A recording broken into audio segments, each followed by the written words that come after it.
sovran të tij, që ka në dispozicion për të zhvilluar. Pra po thua që kjo lëvizje sjell edhe hapësirë në madhe për manipulim elektoral? Për çdo gjë. Ajo më kujtua së fundi sepse po s'është e freskët. Kjo është një temë më dëgjoj pak. Kjo është një temë që un kam të paktën një dekadë që e trajtoj. E kam parë në të gjitha kuptimet çfarë dëmi sjell ky model. E kam studiuar modelin me shifra që vinin përgjithsisht nga Instati, sepse ai është institucioni kryesor që mbledh shifra në Shqipëri. Këto të dhëna i kam grupuar, i kam marrur dhe kam ardhur në këtë përfundim që po them tani që mbi 50% të shqiptarëve jetojnë në diçka më tepër se sa 2.1 mijë kilometra katror. Ndërkohë që 26.000 të tjerat janë shpopulluar dhe po shpopullohen në pardinësi. Kjo sjell probleme në të gjitha aspektet. Shkollat, a e keni vënë re që ka një 10 vjet që flitet që në qytetet e tjera mbyllen shkolla sepse s'ka nxënës?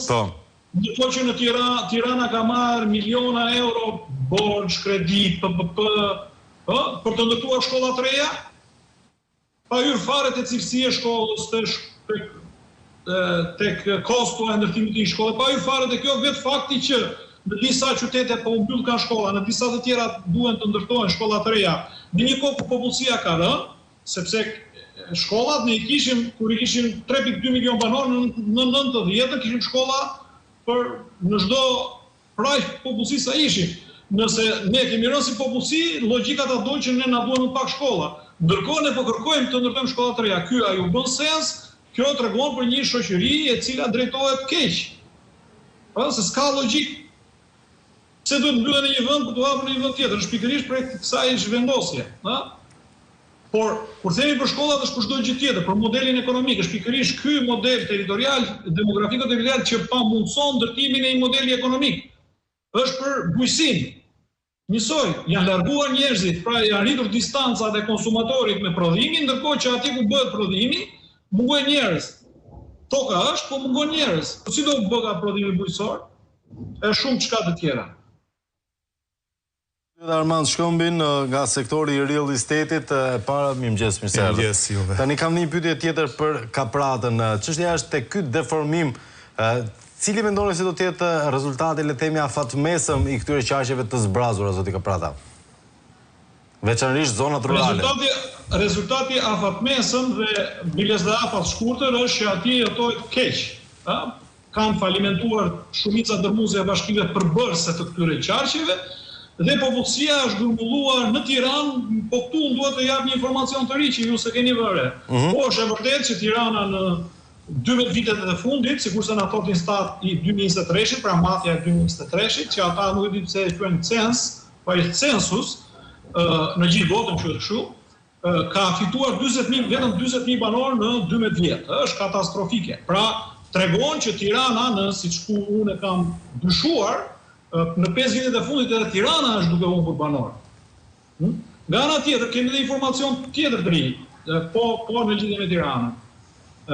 Është fakti që Tirana, nëse i dedikohemi ose fokusohemi te ish bashkia Tiranë, ajo që ka qenë para vitit 2014, ka humbur banor rreth, janë të dhënat të Instatit, ka humbur rreth 30.000 banor në 10 vitet e fundit, ndërkohë që Tirana e madhe ka fituar 20.000 banor të rinj, 30 ca.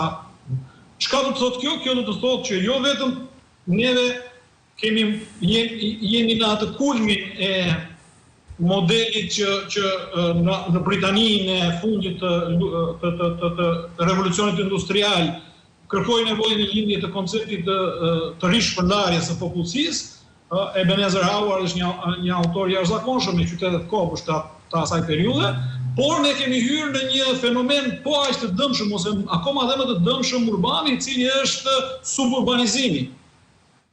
Suburbanizimi, do të thënë njerëzit largohen nga qendra e Tiranës, sepse qytetet tjera janë të mbaruara, domethënë ju më pyetet dhe duket sikur unë po i shmangem përgjigjes, por nuk është se po i shmangem realisht. Janë qytete të mbaruara që i mban kryeministri dhe stafi vet i ngushtë me para që të bëjnë një gjë që në atë mënyrën e tyre, në atë strukturën e tyre, thjesht për të grumbulluar voka. Pra, janë bashki inexistente, koncepti qartë në kuptimin politik, por edhe administrativ ka dështuar, ose nuk ekziston fare, janë vetëm ca njerëz që marrin rrogat. Pra, bashkit në tërsinë e tyre, përfshirë edhe të Tiranës, kanë probleme të mëdha të mbledhjes së taksave, si thua, të funksionimit si qeverisje vendore. Nuk ekziston, praktikisht nuk ekziston. Po si bashkia e Kulturës, që është një kryqëzim në rrugë dhe quajnë bashki.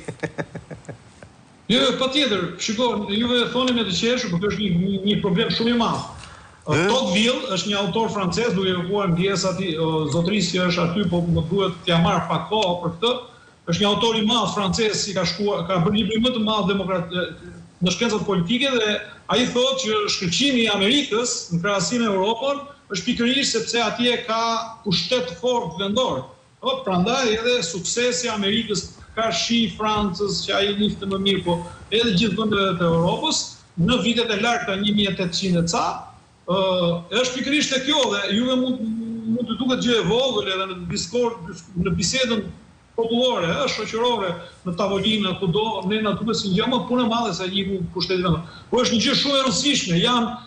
Imagjinojeni kështu, janë 61 motorra që duhet të zhvillojnë Shqipërinë, në fakt të tërë janë figur dhe punon vetëm ai i Tiranës dhe ai punon vetëm me një që është ndërtimi, vetëm me një fazë motorike, nuk jam me një piston. Se do gjej një metaforë më të mirë, po nuk jam inxhinier mekanik, po është shumë e qartë, domethënë imagjinoni një avion me 61 motora, 60 nga të cilët janë figur dhe punon ai Tiranës vetëm për të ndërtuar. Pra ekonomia shqiptare funksionon vetëm me 1.8 miliard euro që shkojnë për ndërtimin e ndërtesave të reja.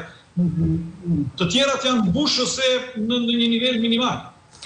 E qartë, zoti Shkëmbi, flitet pashmangëshmërisht shumë edhe për shkak të çmimeve për urbanizim